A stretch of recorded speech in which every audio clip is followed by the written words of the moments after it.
Pak tadi sempat menyinggung tentang dia sebagai presiden gitu ya Pak? Ya kan doain orang kan nggak apa-apa, ya kan, pahala. Karena kami sudah lama berhubungan dan kami suka komunikasi. Wah, mobil maju!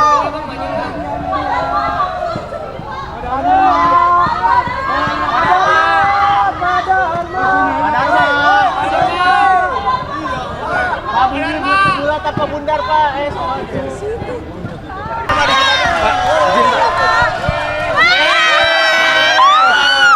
gimana Pak? Ya? Apa nggak kelihatan Pak? Oh ya. Pertanyaannya apa pertanyaan? Iya tadi Gimana seperti nih, apa Pak, jalannya debat, Pak? debat hari ini? Apa yang terjadi adalah semua dalam skenario Tuhan, semua dalam kendali Tuhan, bukan rencana kami. Karena kami tidak tahu pertanyaannya apa dan kami tidak ini. Lihat, saya tidak bawa satu lembar kertas pun. Ya, saya tidak bawa satu lembar kertas pun. Makanya ini menjadi pengalaman pertama dan berharga untuk bagaimana kemudian. Ya, apa yang saya sampaikan adalah berangkat daripada hati karena saya yang menulis sendiri programnya. Ya, jadi saya tulis sendiri programnya sehingga saya tahu cara mengeksekusinya. Bukan retorika, bukan teori. Oke, Pak tadi terkait adab, Pak. Ini apa sih Pak poin yang ingin disampaikan sebetulnya? Adab adalah fondasi untuk menjadikan Jakarta menjadi kota global yang sejati. Tanpa adab, semua menjadi sia-sia. Karena adab adalah dasar daripada bagaimana filosofi rumah adat rakyat Jakarta itu adab. Ingat, terasnya di depan. Ada pagar. Pagar ini apa? Dia welcome, siapa saja boleh masuk, toleran. Tetapi ada pagarnya. Jati diri jangan sampai dirusak karena ada tamu datang. Jangan kita terpengaruh oleh tamunya. Tetapi kita harus tetap mempertahankan jati diri kita. Adab dijaga. Dia welcome, ada balai, tempat tidur, ada juga ininya. Dan uniknya rumah adat rakyat Jakarta itu adalah apa? Tidak ada kamar mandinya.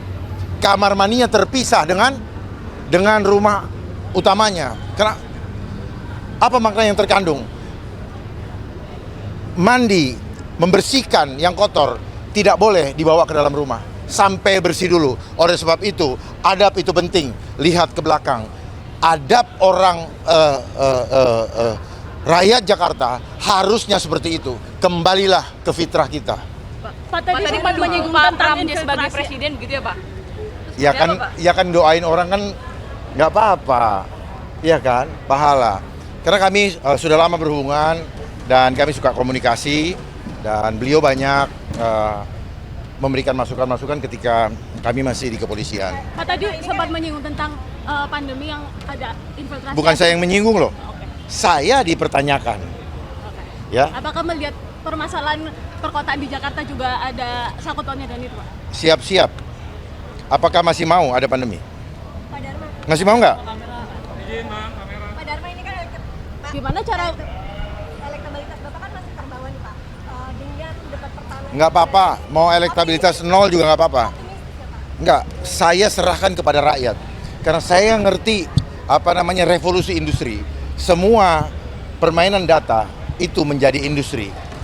Ya, ngerti nggak industri? Demonetize.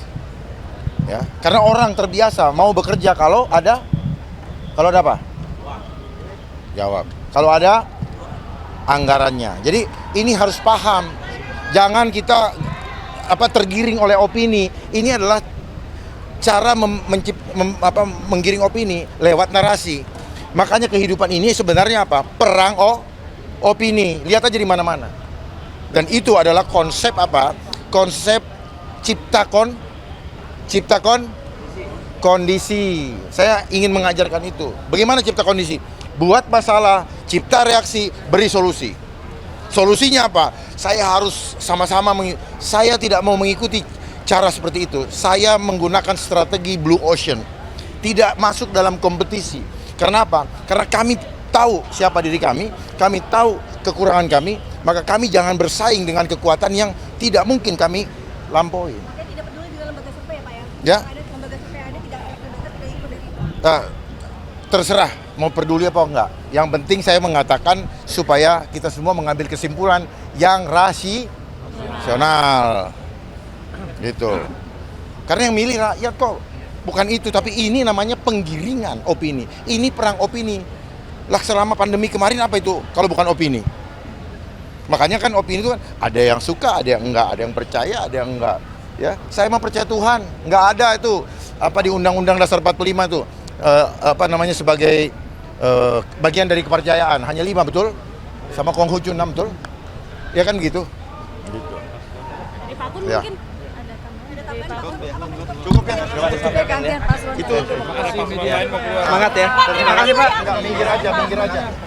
Sehat ya. Iya, Pak. Sampai kayaknya.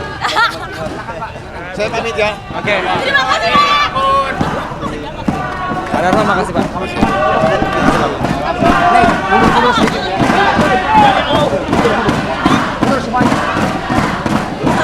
Pak tadi sempat menyinggung tentang dia sebagai presiden gitu ya, Pak?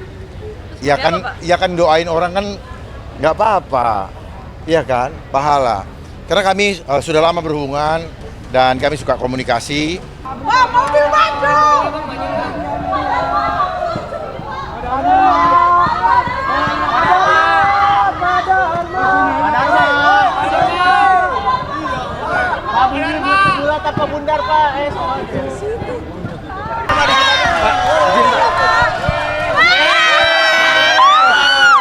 Gimana, Pak?